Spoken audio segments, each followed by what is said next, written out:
Сайн байна уу? За маш их баярлалаа. Тэгээ манай бас ингээд оффистос зочилж ирсэн маш их баярлалаа. За намайг их хойд огт цагаан үгний Чадамбаа гэдэг 1983 онд төрсэн. За ажилтай арслангийн орд бас хүмүүс сонирн байж магадгүй те. Тэгээд ерөнхийдөө бол яг манай компани аль бисний нэр бол Shin Segamed Mongolia. Ерөнхийдөө бол эмнэлгийн тоног төхөөрөмж, биологийн бүтээгдэхүүн, экспортлох, импортлох энэ тусгай зөвшөөрөлтэй яг энэ чиглэлд үйл ажиллагаа явуулж байгаа. За тэгээд одоогийн байдлаар бол бүгд найрамдах Солонгос улсад чиглэсэн тэр чиглийн номер 1 бүтээгдэхүүн, эрүүл мэндийн бүтээгдэхүүнийг Монгол улсад оруулж ирэх чиглэл дээр ажиллаж байна. За эхний бүтээгдэхүүн бол одоо бол нэлээд тийм түгээмэл хэрэглээнд орж байгаа кондишн гэж бүтээгдэхүүнийг оруулж ирсэн байгаа. Тэр кондишны хувьд бол 1992 онд анх Солонгос улсын зах зээл дээр гарсан. За энэ зах зээл дээр гарснаас хойш өнөөдрийг хүртэл яг энэ чиглэлийн эрүүл мэндийн бүтээгдэхүүн дотроо зах зээлийнхаа дангаараа 60% эзэлдэг. Ерөнхийдөө бол монопол гэж хэлж болох энэ бүтээгдэхүүн байж байгаа. Тэгэд бүтээгдэхүүний яг одоо эзэн гэх юм уу үйлдвэрлэгч компани бол CJ Healthcare. Тэгэхээр CJ гэхэр хүмүүс бол ихэнхдээ CJ Entertainment, CJ Food гэж хүмүүс сайн мэддэг. Дээрээс нь CJ Healthcare бол ерөнхийдөө бол Солонгост бас эмнийхэн чиглэл үйлдвэрлэлээр бас нэлээд дээгүүрт ордог эм компани байж байгаа. Тэгээд CJ Group-ийн аль бисний нэрийг хувьцуулсан бүтээгдэхүүн байгаа. Тэгэхээр одоо бол дэлхийн зах зээл дээр аль бисоор 4 улсад нийлүүлэгддэг. За Япон, Вьетнам, Хятад. За Монгол бол 4 дахь улс болж 2018 онд аль бисний эрхийг авсан. За тэгээд манай бүтээгдэхүүн бол яг Монгол тайлбартай аль биснийг гэрчлэгээ сертификаттайгаа ингэж үйлдвэрлэгддэг. Тэгээд яг нэг давуу тал нь юу гэхээр бид нар бизнесийн бас онцлог талаас нь хийж өгсөн юм гэхээр Солонгос зарагддаг үнийг Монгол зарагддаг төгрөгтэй яг нэг ижил үнээр гаргаж байгаа. Тэрний юу гэхээр бид нар бол зах зээл дээр 5,000 воноор бол Солонгосын зах зээл дээр зарагддаг. За манай дээр бол бөөний үнэ нь нэмэг өртөг шингэсэн үнэ бол 5,000 төгрөгөөр гарч байгаа. Мэдээж дэлгүүрүүдээр орчхороо бол үнэ шингээд бол тодорхойны үнийн жижиг сажиг наривчлалтаар тийшээ доошоо болдог. Тэгэхээр бол бидний бас нэг тийм бизнесийн онцлог гэх үү нэг зүйлийг бол давмгаалж байгаа нь яагаад бид нар заавал тухайн улсын бүтээгдэхүүнийг илүү өндөр үнээр устдаа зарах хэрэгтэй гэж. Тэгэхээр аль бисний дистрибьюторийн давуу тал нь бид нар бас тухайн улсын үнийг Монголынхаа энэ ханштай зэрэгцүүлж барих энэ чиглэл дээр ажиллаж байгаа. Тэгэхээр яг ингэж хийхлээр хүмүүс бас нэг тийм эргэлзээтэй асуудал гараад орчинд нь найрлаганд өөрчлөлт орчууч гэдэг юм уу танах зүйл өөр газар үйлдвэрлэж юм гэдэг асуултууд явдаг л да. Тэгэхээр манай бүтээгдэхүүн тул энэ дээр бол бас хатуу нарийн анхаарч байгаа. Тэгвэл энэ олон улсад танигдж байгаа нэр нөлөө бүхий бүтээгдэхүүн учраас орчин найрлагын өөрчлөлтийг ерөөсөө өөрчлөж болдоггүй. Тэр утгаараа бол илүү чанар дээр бас нэлээд төлөв ажиллаж байгаа.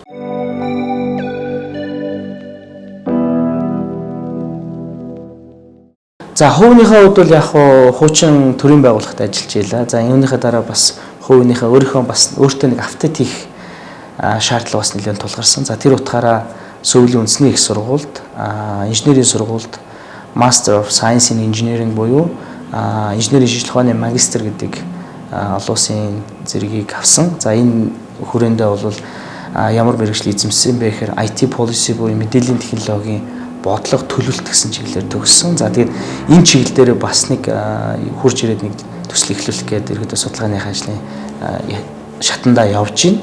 За яг одоогоор бол яг 100% Shin Segamed Mongolia компанийнхаа эрхэлж байгаа яг энэ бизнес дээр бол фокуслаад ажиллаж байна.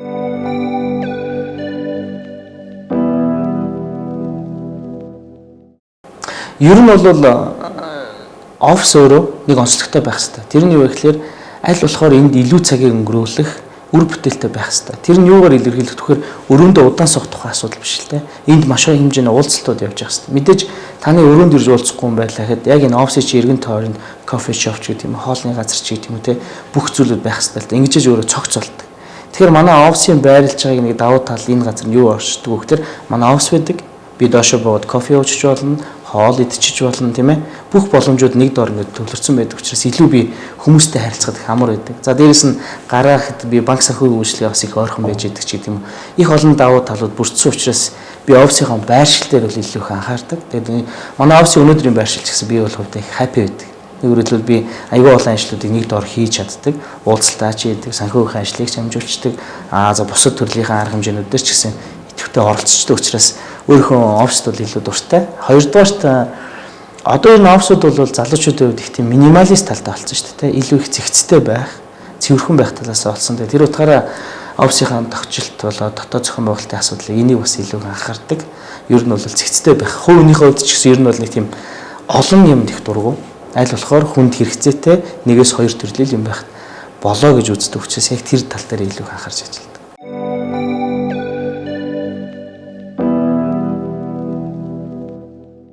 За, номны тухайд ярих юм бол яг би ер нь их номыг гүйцэд уншдаг. Миний сул тал. Хийхдээ нөгөө абстракт эсгүүдийн ерхэд хараа явцдаг, гол агуулгуудыг харцдаг. Гэхдээ хэрэгтэй номнуудаа бол хажуудаа овоолчоод яг тухайн шаардлагатай үед гол хэсгүүдийг бүлгээс нь түүгээд хараа явцдаг. Магадгүй зүгээр ном уншдаг хүн арах юм шүмжлэх байх л та. Ингиж ном уншна гэж юу байх вэ гэж. Би бол яг энэ талаас нь ашигладаг. Учираас ном бол хэд хэдэн ном байна. За энд одоо жишээлбэл энэ Why Nations Fail гэдэг энэ бас их тийм одоо бодит улсуудын кейсээр бичигдсэн ном учраас Монгол тохиолдоод байгаа зарим нэг улс төрийн нюанстай асуудлууд тэ олон асуудлуудыг эндээс бас зарим нэгэн зүйлээр харьцуулж харахад их тохиромжтой зүйлүүд байдیں۔ За энэ Smart Thinking гэдэг энэ ном байгаа. Би энийг сургуулиас очиж 17890 оноор авч ирсэн. Номын сангаас номын дэлгүүрээс энэ бас их сайн ном. Тэгээ энийг бас гарын явдал болгож хаяа ашигладаг. За тэгээ Солонгос төгссөн учраас энэ Пак Чунхигийн Солонгосын сэргэн мандлын түүх гэдэг энэ номыг бас нэлээд уншдаг.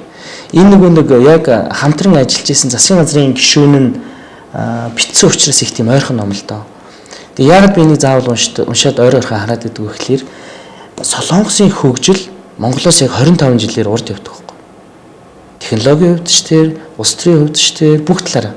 Тэгэхээр энэ 25 жилийн хөгжлийн хугацааны үед яг тодгож хэлээд байна вэхээр тэнд явж байгаа кейсүүдийг Монгол руу шууд татхад илүү ойрхон байдаг. 200-300 жилээр төрүүлээ явсан Америк соёл те барууны соёлоос илүүтэйгээр Солонгосын соёлыг наашаа татхад илүү их ойрхон байдаг учраас эндээс харах юмуд айгүй их байдаг л та. Тийм учраас бид нар энэ номыг ширээн дээрээ жоохон байлгаад зарим нэг ач холбогдолтой яг тийм текст эсгүүд гол санаануудыг нэлээд хардیں۔ Ер нь энийг унших хэрэгтэй. Яг бодтой байдлуудад тийм байгаа. Дээрэс нь энэ улсын чинь нэг хөгжлийн түүхэн бас их адармаатай штэ. Хоёр хуваагдсан. Тэгээд Орос, Америк гэдэг хоёр том гүрний нөлөө ороод ирсэн. Өнөөдрийн хүртэл засгийн газрын болон цаад ерөн зүгээр хаан хайрцагны бодлого төр энийг явж байгаа гэж иргэдэн үздэг. Шашны урсгал нас их холимог болсон. Буддист те. Ч одоо хурмаа христийн сүмд хийчээд оршуулга буддист маягаар хийдэг ус бол одоо Солонгос л шүү дээ. Тэгэхээр аюул их тийм холимог мөртлөө бас л тэргүүлэгч улс болоод ингээ хөгжиж явж. Тэгээ ингээд аюул олон тийм соёлын онцлог давуу талтай мөртлөө бидэрт авч болох аюул санаанууд байдаг. Тэгэхээр үед одоо Монгол шиг юм жижиг улс орнуудад бизнесийн орчинд байна, шашны орчинд те, за соёл байна, бус олон юмнуудаар ингээд энэ бүх зүйлүүд ингээд тал талаас нэвтрэхэд тухайн улс яаж оршин тогтноод байгаа. Дархлаа нь юундаа байгаад байгаа те. Тэд ер нь яг хөгжилтөөр юуг анхаарсан гэдэг ч юм уу олон зүйлүүдийг бид нар олж мэдхийн тулд ер нь бол тэнд бичигдсэн гол нэг бодиттой юм номонд бас лавдаг л да. Тэгээ түүний нэг нь бол яах вэ энэ Пак Чунхигийн сэргэн мандлын түүх, Солонгосын сэргэн мандал гэдэг энэ ном байгаа. Энэ бол их тийм миний бол одоо яг яалч юу байнг байлгаж идэг ном. Хүмүүс өгөөч хэр вирус өгдөг. Хүмүүс ном авч өгдөг байхгүй. Хэцүү тий нөгөө номны хулгай тооцохгүй гэдэг нэг муухай өгтэй. Тэгэл тэрүүгээр ингээ аваа явчихдаг тий.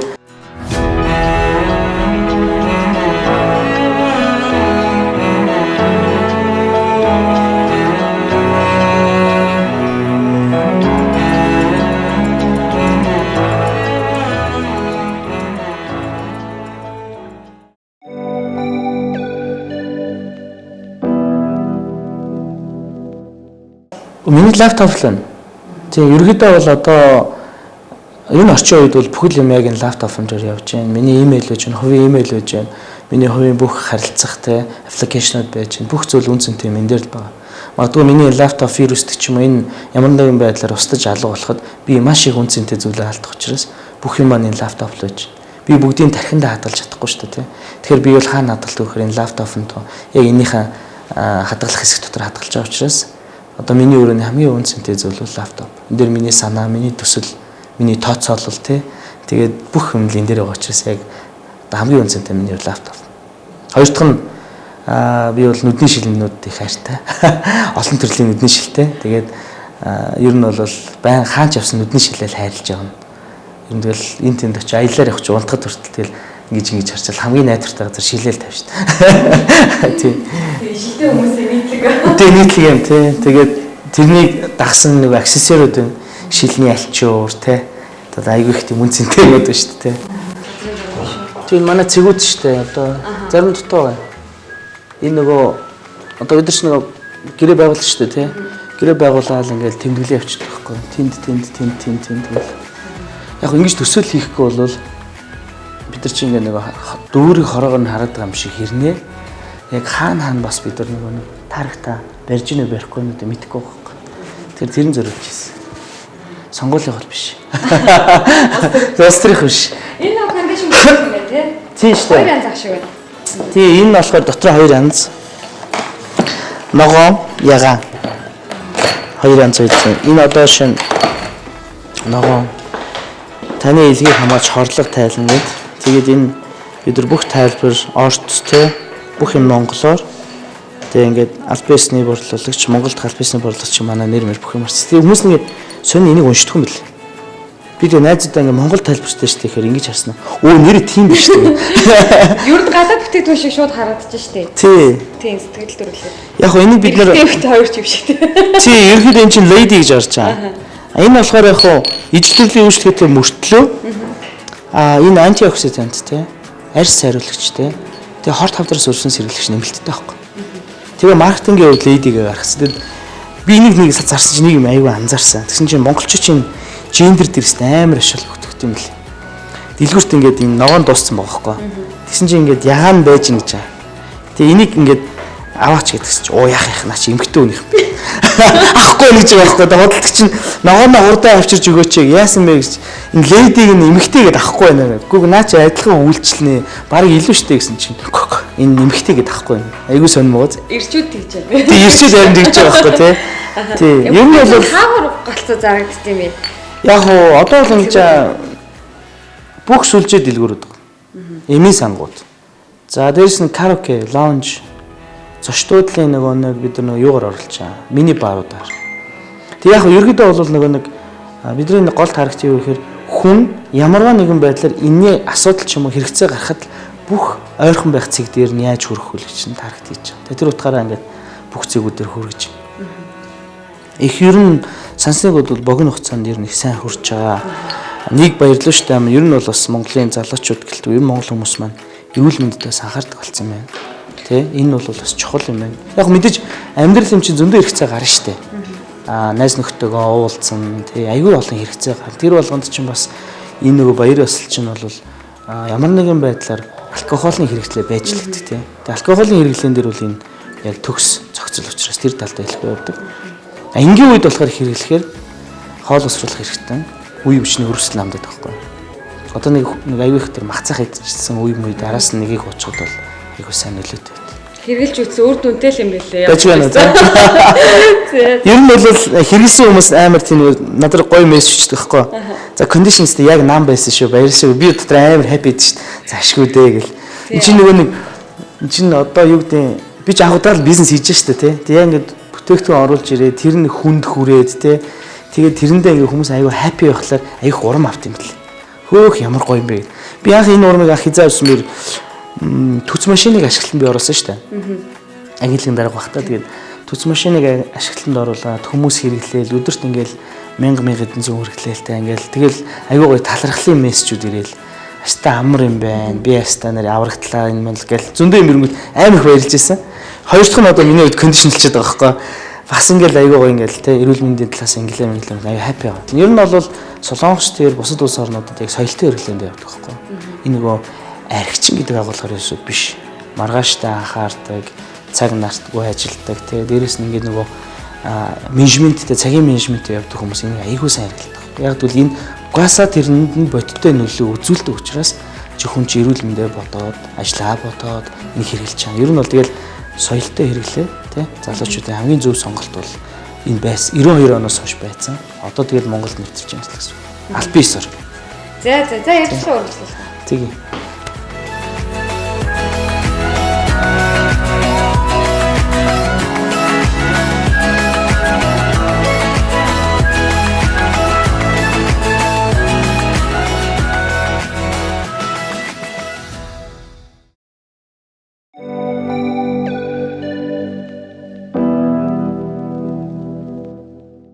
За 19 оны зорилго бол ямар ч байсан компани нэлээд хөл дээр нь тогтох.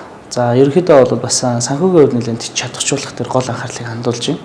Ер нь бол нэг стартап компани чинь хамгийн чухал зүйл бол эхний гарааных нь эхэлсэн бизнес нь өөрөө амжилт болох юм бол цаашдаа хол явах бас зам нь нэгдэх учраас эхнийхээ бүтээгдэхүүн дээр бол онцгойлон анхаарч. Нэгэр бол эхний хүүхэд гэдэг бол хамгийн чухал те. Тэгэхээр яг түүнтэй адилхан манай компанийн хувьд бол эхний бүтээгдэхүүн бидний хувьд бол онцгой анхаарал тавьж байна. Хэрэглэгчдийн сэтгэлд нийцүүлэх, за богино хугацаанд мэдээж хүртээмжтэйгээр хэрэгэлдэг болгох те. За 3 дугаарт мэдээж хэрэглүүл сургах, 4 дугаарт доктортой байдал, 5 дугаарт мэдээж санхүүгийн асуудал гэдэг энэ нэг том асуудал дээр нэлээд анхаарал хандуулж байна.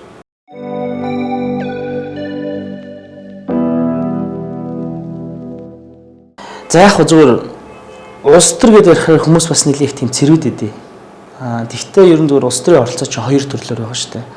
Нэгдүгээр төрөл нь бол заавал биеэр оролцох нэг хэлбэр байж байгаа. Хоёр дахь нь бол биеэр оролцдог хэдий ч доктортой биш 4 жилдээ нэг удаа ч юм оролцдог. Энэ бол сонгуул гэдэг юм уу. Тэгэхээр ямарваа нэгэн байдлаар иргэн болвол үндсэн хуулиар орох зэрхийнхэн дагуу улс төрийн нөхцөл байдалд бол ямар нэг хэлбэрээр оролцдог. За миний хувьд бол өнгөрсөн хугацаанд бол 4 жил бол төрийн алба хааж исэн. За энэ хугацаанд бол ямар нэгэн улс төрийн үйл ажиллагаанд оролцоогүй. За тэрнээс өмнөх жилүүдэд бол доктортойгоор улс төрийн үйл ажиллагаанд идэвхтэй оролцож ирсэн. За тэгээд нэг бол 6 жилийн хугацаанд 2 жил сурсан гэдээ тооцохмол 6 жил улс төрийн үйл ажиллагаанд амьдралаас жоохон хөндөй байсан гэж ойлгож болно. За яг өнөөдрийн хүртэл яг энэ хэлбэрээрээ улс төрөөс жоохон хөндөй хэвээрэл байж байна. Яг одоогийн байдлаар бол өөртөө нэг бизнес стори хийж байна л гэсэн үг. Тэгэхээр бол одоо миний хувьд бол улс төрийн нөхцөл байдал минь хараагүй. Илүү идэвхтэйгээр энэ бизнесийн салбарт явж байна. За энэнийг би илүү нөгөө хувийн талаасаа зөв гэж хараад байгаа. Яагаад гэвэл би тодорхой тооны ажлын байр бий болгоцсон байж байна. За улсдаа би татвар төлж байна тий. За энийгээ дагаад би нийгэмд маш олон эерэг үзүүлэлтүүдийг авчирч байгаа учраас би бол энийг илүү сайн зүйл юм а гэж харж байгаа. Шаардлага гараад миний хэрэгцээ болох юм бол буцаад улс төрийн энэ хийж байсан ажил руугаа өргөжлүүлэх төрлөг орох сонирхол бол дотор хүнд байна бол байгаа. Гэхдээ одоогийн байдлаар бол ямар нэгэн байдлаар нөхцөл нь бол бүрдээгүй. Яг өнөөдрийн байдлаар стартап компани дээр л анхаарлаа хандуулж байна.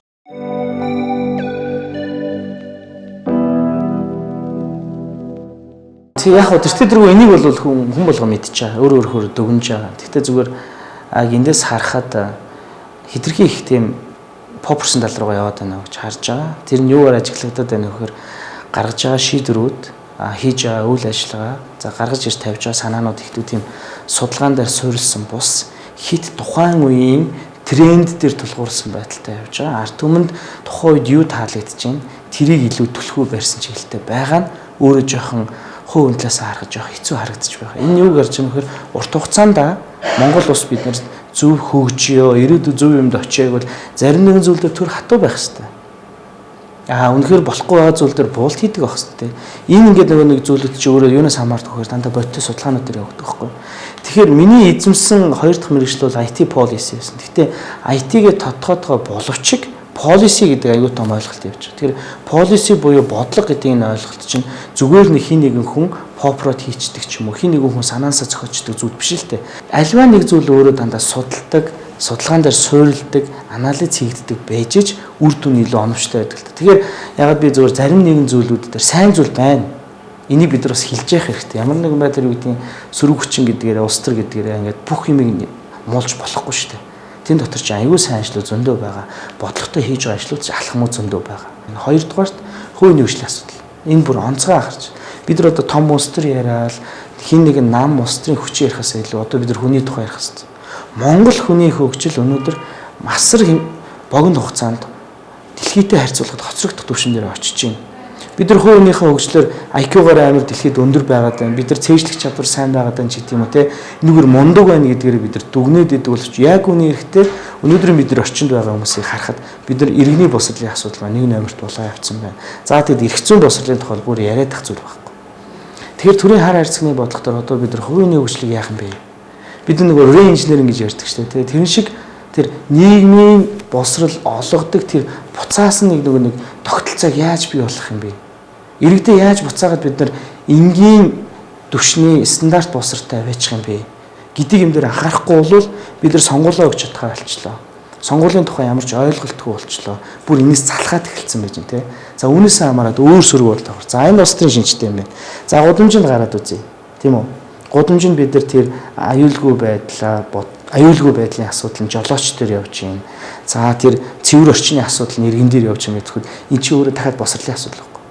Машингийн жишээ хэлэхэд татвар төлөгчийн мөнгөөр маш сайхан замыг тавиад хамгаалтанд авсан байхад шөнө нь хажууд нь байгаа барилгыг барих гэж байгаа компани жолооч тэр зам дээр гараал өнгөрөхөд ямар асуудал болдгоо гэхээр тэр зам эвдэрдэг.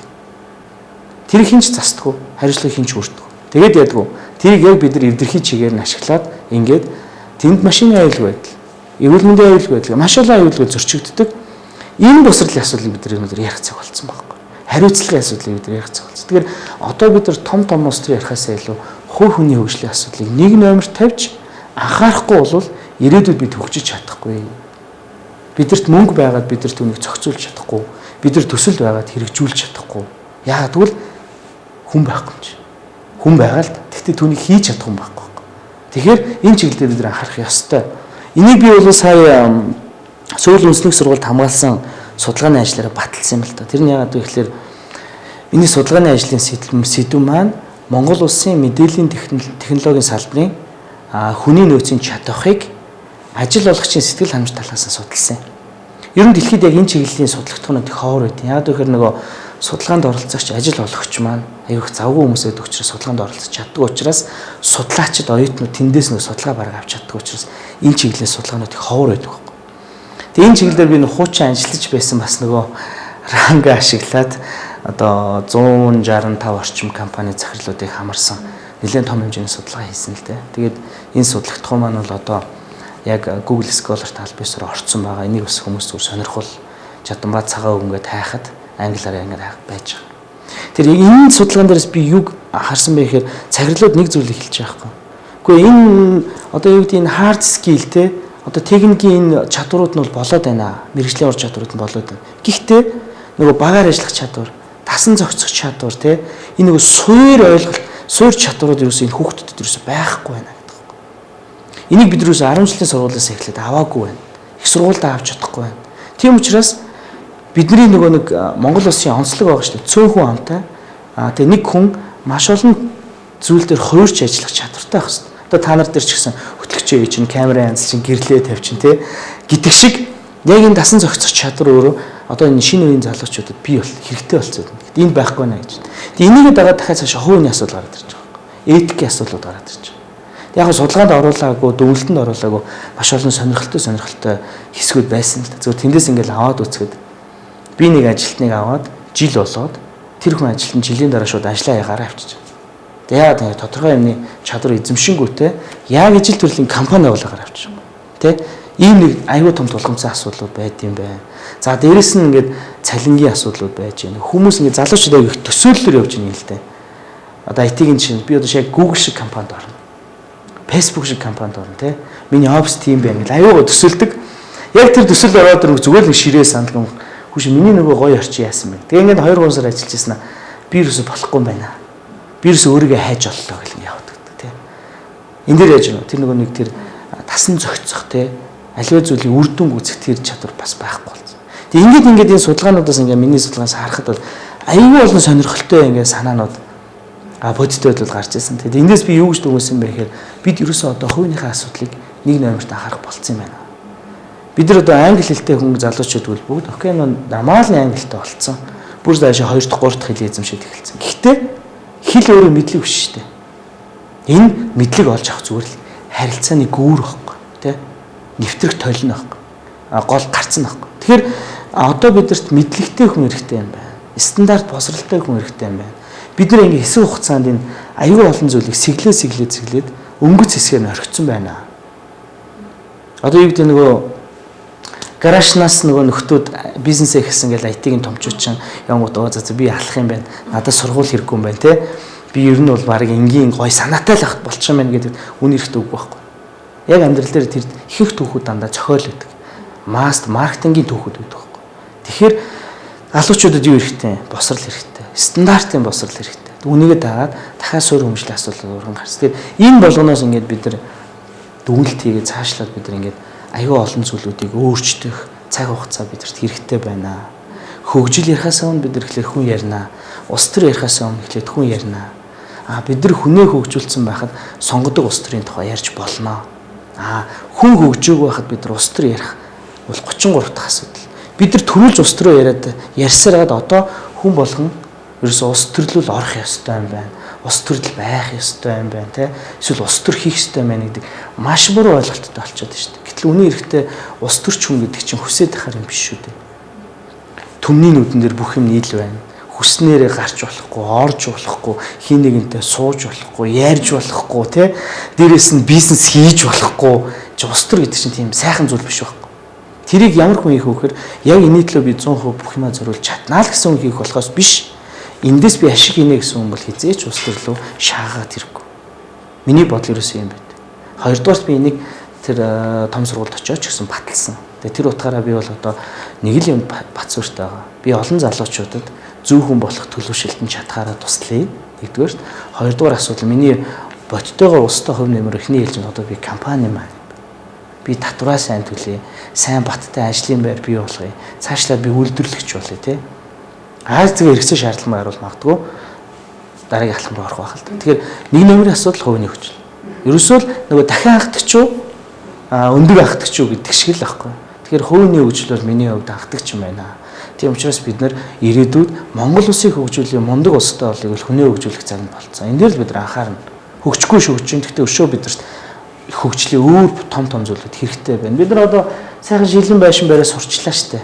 Одоо яг ийм шилийн басааттай тий ийм зүйлийг барьж чаддаг болсон байхгүй барилгач. Манай залуучууд хийж штэ. Бүгд л өөрсдөө хийж. Гэхдээ энэс цаашаа бид нар дахиад илүү юм хэрэгтэй болсон байхгүй.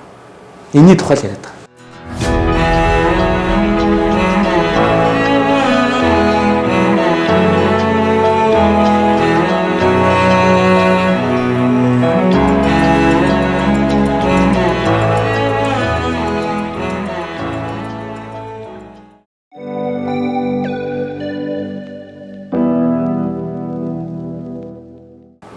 За яг би нэг иймэрхүү асуултаас жоо айдээ. Одоо юу гэдэг та тэрэнд хандаж зөвлөөч гэдэг. Би бол тийм зөвлөхөр төвшин юм биш байхгүй. Би яг л бусдын жишгээр яг л бусдад адилхан суралцаж яваа хүн. Тэрийгэж би өөр дээрээ сая өнгөрсөн хугацаанд баталсан. Ерөөсөө энэ 7 тэрбум хүн байдаг л нэг юу ч мэддэггүй нэг эсэм би нэг би айгүйс ойлгосон байхгүй. Тэгээд эндээс би юу гэж хэлэх гээд энэ нөхөр би зөвлөх гэхээсээ илүү зүгээр би туршлагаасаа л хуваалцах надад илүү зөв баг гэж. Тэгэхээр миний туршлагаас харахад залуучууд нэг юмыг л дандаа бодож байгаа шүү дээ. Цаг хугацааны алдагдлалд орж болохгүй. Тэрний юу гэхээр сурах ёстой юмыг сурах ёстой, цагт нь сурах ёстой. Энэ их боломж, энэ их интернет, энэ их мэдээлэл байхад энийг зөв ашиглаад өөртөө ашигтай хөлбөр хийж чадах юм бол миний насан дээр биднээс хэд дахин илүү явах боломж нь тэр хүмүүст байгаа. Ирэх зүйн орчин нь байна. Мэдээлэл авах боломж нь байна тий энэ боломжийг ашиглах нь залуу хүний таймын чухал. Ягаад гэвэл би өнгөрсөн хугацаанд чинь гадаад сураагүй шүү дээ. Дандаа Монгол сурч ирсэн тий Монголд ажиллаж ирсэн, туршлага хөндлөж ирсэн. Гэтэл надад нэг тийм юм дутаад байсан байхгүй. Тэгээ ингээл гадаад очиод яг 2 жил гараа сурсан чинь би үнэхээр хийж болж байгаа байхгүй. Тэр танхимд суугаал сууд сурж байгаа, хичээл хийж сурж байгаа тий тэгээд нэг судалгааны ажил хийж. Эндээс би ингээд өөрийгөө хайж дахин олоод эндээс би юу гэж төгссөн бэ? Би маш их цаг хугацааг алдсан юм. Би нэг босон болоогүй дарах их биш. Би сурах хэрэгтэйсэн бэл. Би нэг их хурлын гишүүн оюун эрдний тэр үгийг үнэлээд идэв.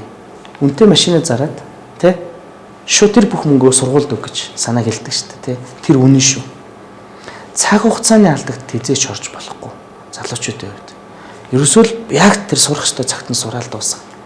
Тэгээд эргээд харахад танд айгүй их үе даалга нэгтцсэн байна. Одоо би ингээд хэдий сайхан сургууль төгсөөд ирсэн ч гэсэн ингээд цаашлаа дахиад би доктор хийхээр надад цаг байхгүй байхгүй.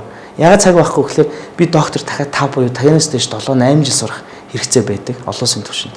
Тэгэхээр тэр хугацаанд би баялаг бүтээж чадахгүй болчиход байгаа байхгүй. Тийм учраас би за окей би одоо доктороос эндээс цааш сурахгүйгээр баялаг бүтээе гэдэг чиглэл рүү орж байна. Хайрын цаг хугацаа бас тийм. Тэгэхээр энэ бол цаг хугацааны алдагдал залуучууд ерөөсөө орж болох. Үнэхээр боломж нь байвал тэрийг шууд ашигла.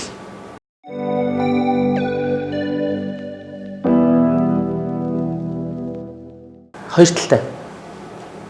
Ер нь бол төрд ажиллаж байгаа хүмүүний буруу гэж юусэн байхгүй шүү дээ. Төрд ажиллаж байгаа хүн хизээч санаагаар юм хэлдэггүй байхгүй. Тэр хүн өнөөдөр үйлчилж байгаа эрх зүйн орчныхаа хүрээнд л асуудалд ханддаг. чи иргэний үнэлэхийг нотротоор батлуулаад авчрал гэсэн л бол яг цагаан дээр хараар бичсэн л бол тэр төрлийн аль багш тэрийг л шаардна. Өөрөө зохиохгүй байхгүй. Магадгүй аваад ирэхэд нь авахгүй бол тэр төрлийн аль багшд асуудал байгаа. Тийм миний нөгөө тал. Бизнес бол 100% өөрөөс хамааралтай. Хэрвээ чи өглөө эрт босоод тий ажлаа эрт эхлээд бүх юм ижин таавал чи амжилт олно. Нөгөө нэг апрагт нар гарангуут нөгөө гөрөөс тавьдаг хурдан гөрөөс тавих юм бол амьд гарна тий арслан бас ядгүй яг тэрнтэй адилхан хамт тавьдаг хойноос нөгөөд гүйц төрүүлэх юм бол хоолтой төрүүлэхгүй бол хоолгүй гэдэг шиг апрагийн хууль гэдэг шиг яг бизнес бол тийм хууль үйлчилж байна.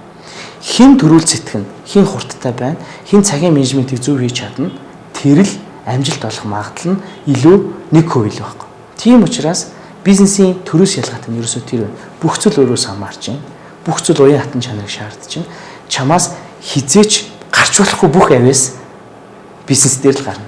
Тэр учраас бизнест бол хүн илүү хөгжих боломж нь байдгийн байна гэдгийг би одоо байгаа яг энэ бодит амьдралаас харж байгаа. Тийм учраас бизнес илүү сонирхолтой санагдаж байна.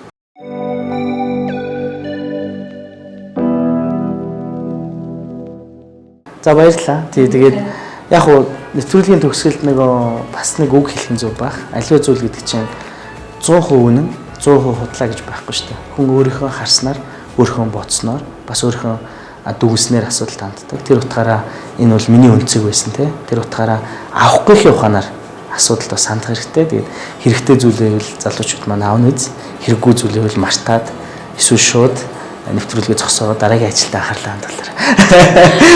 За баярлалаа.